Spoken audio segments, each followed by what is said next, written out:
Having trouble getting your HP EliteBook 600 series past the black screen? Follow along as we repair the operating system, troubleshoot common startup problems, and use the recovery and command line tools to restore the display. A lot of errors pertain to this problem, and we're going to go ahead and jump into what should hopefully be a pretty straightforward process, guys. And we're going to go ahead and jump right into it. First thing I'd recommend doing would be to actually go ahead and boot to the troubleshooting utility on Windows 11.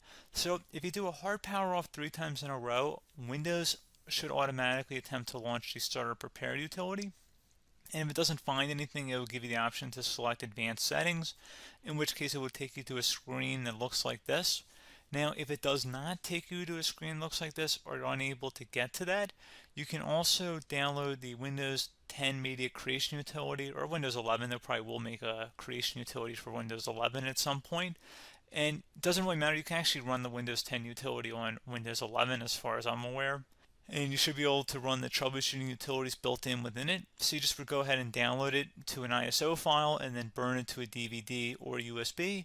It'd have to be about 4 gigabytes or more. It couldn't be a small USB flash drive, and it couldn't be a CD. It'd have to be a DVD.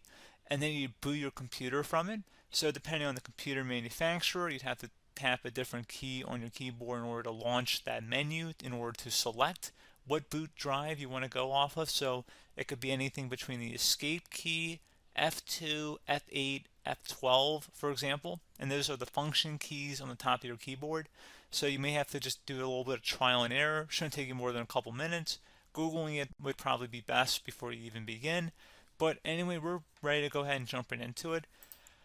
So we're on the choose an option page. So these will look very similar whether you're booting from it directly within Windows itself, or if you're plugged in a USB flash drive with the media creation utility installed and you selected the recovery option. So when you are setting up your Windows 11 installation or Windows 10, depending on the drive you're using, there should be an option to repair your computer in the bottom left corner of the dialog window, one of the first screens that comes up. You go ahead and select that, and then it would take you to a troubleshooting screen like you see here.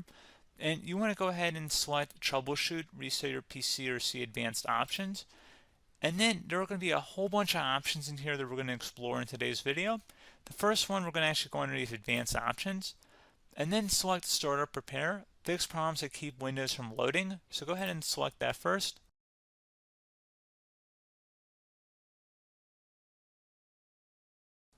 Okay, so you can see it could now repair our PC. That was our first option we could try. Something else, if we go back into advanced options here and then select troubleshoot, we're going to go underneath advanced options again. You can go ahead and actually access safe mode by selecting startup settings. And then if you select the restart button, you have the option on the screen select safe mode with networking, which will give you a key on the screen. It'll tell you which key to press to enter that.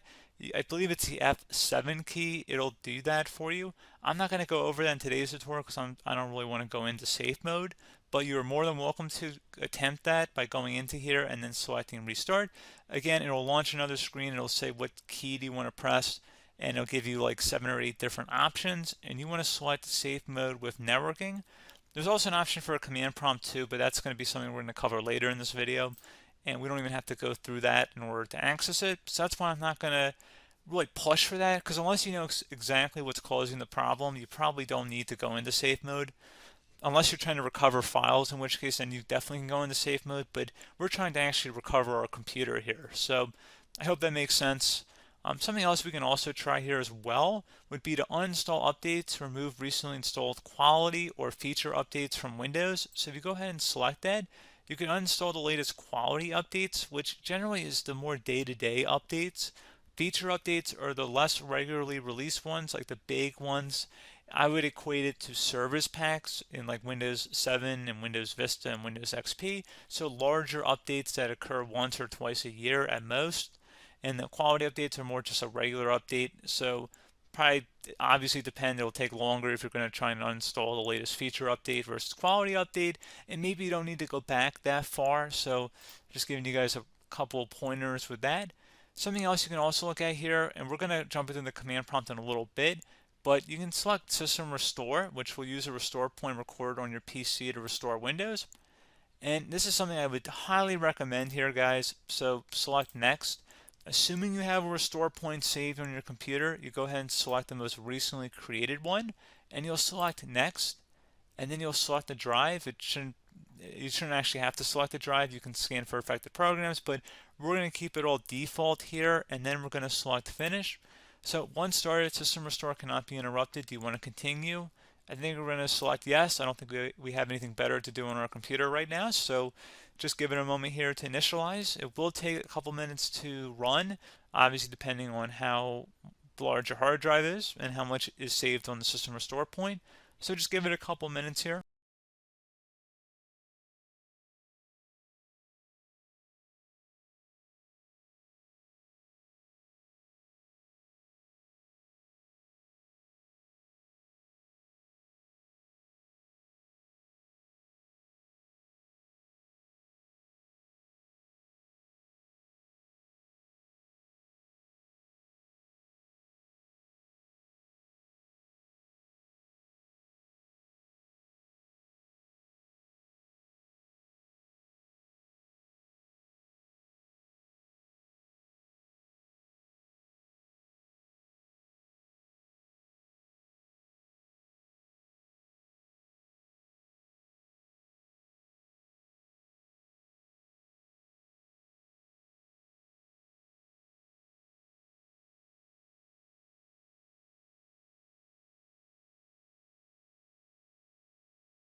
Okay, so you can see the system has been restored successfully.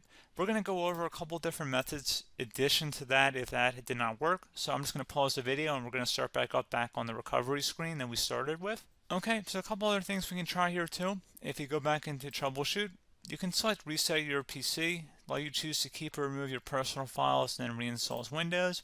You can select to keep my files, which will remove apps and settings but keeps your personal files.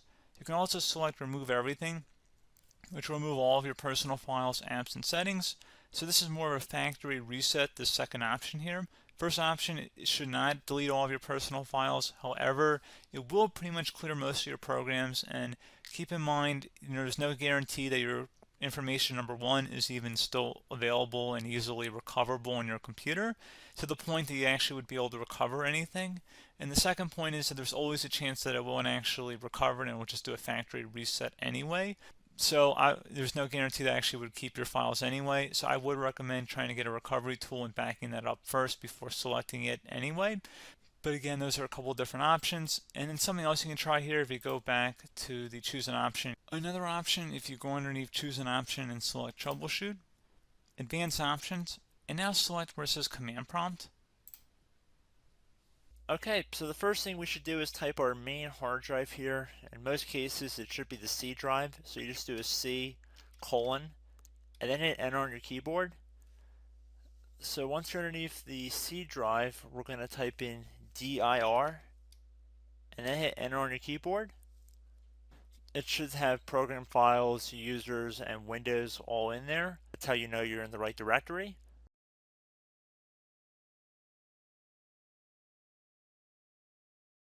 In some cases, it might be the D drive as well, so just keep that in mind.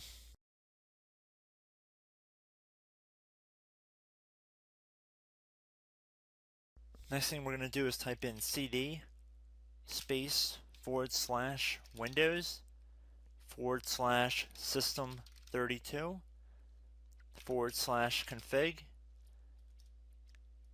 and then you're going to hit enter on your keyboard.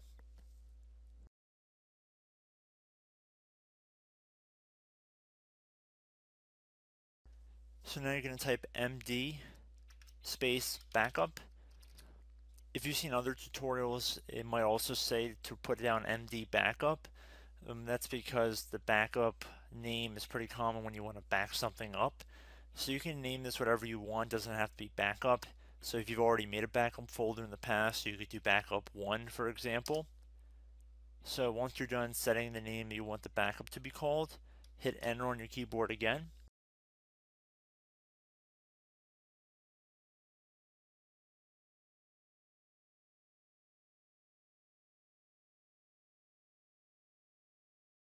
At this point you want to type copy, C-O-P-Y, space, then you want to do the star symbol above the 8 key, then do a period or a dot, whatever you want to call it, then another star sign, and then another space, and then type backup, and then hit enter on your keyboard.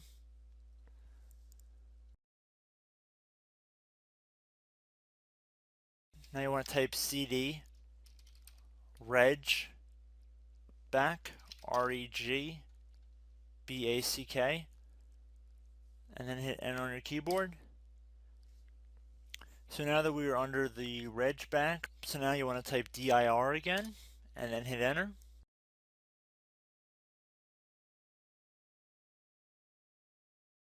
So now at this point we're going to type copy again. So copy, space, star sign, dot, another star sign, space, and then 2 dots. So we're going to type copy, space, star sign, dot, sign, star sign, dot, dot, and then hit enter on your keyboard again. So for overwrite, you want to overwrite all. So type A on your keyboard, so capital A, and then hit enter on your keyboard.